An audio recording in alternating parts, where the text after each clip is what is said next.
All right, guys, got up this morning and got a report of this boat aground over in Brunswick. And this is like right across from where the tugboats dock. So we got the drone up, headed out to take a look. Of course, first thing we noticed there is the port side outrigger is folded up on this shrimp boat.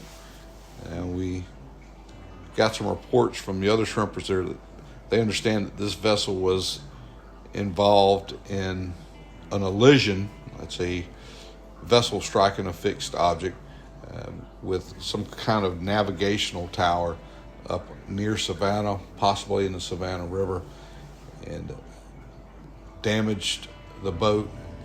And not only do we see that outrigger has broken and is folded back towards the stern, the port side pilot house looks like it's suffered pretty good impact there with the windows and the door boarded up.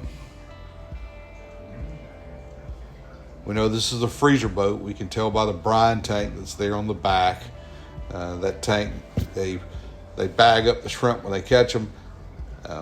They will submerge those bags, they're poly bags, they submerge them down into that tank and freeze them really quick, and then they store the shrimp down in the hole in those freezer holds that they have there. We did see that the fishing gear, the nets, have been separated from the doors, and then you can kind of see the tow cables and the stay cables and everything else kind of just laying on the deck here of the boat.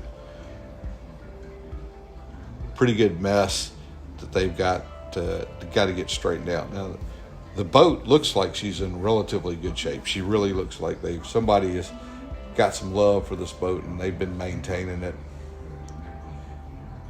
We did see that the anchor is gone, and maybe that's why the boat is where it is. Maybe the boat was intentionally put up here while it's being transported to a repair facility.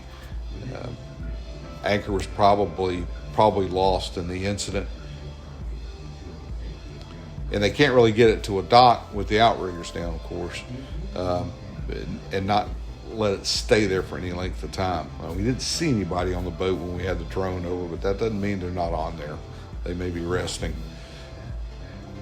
We can see the plywood that they put over a couple of the windows and the door, and then you can also see some damage down the rail, as well as that area around the windows and the door. And it also looks like that overhang that comes off the side of the house there may have been involved in the impact as well. Good news is there's supposed to be a high tide tonight. We were actually here at high tide when we were flying the drone, and we just saw no attempt for them to try to get it off. But we know that there's a higher tide tonight, and maybe that was the plan. We're not sure. This is the James W. Salyer out of Savannah, Georgia. Now you can see that damage to that outrigger. It's going to need some repair there. Well, hey guys, a little bit of news out of Brunswick this morning. Thought we'd share it with you. Thanks for watching, and as always, we want to say, hey, you guys be safe out there.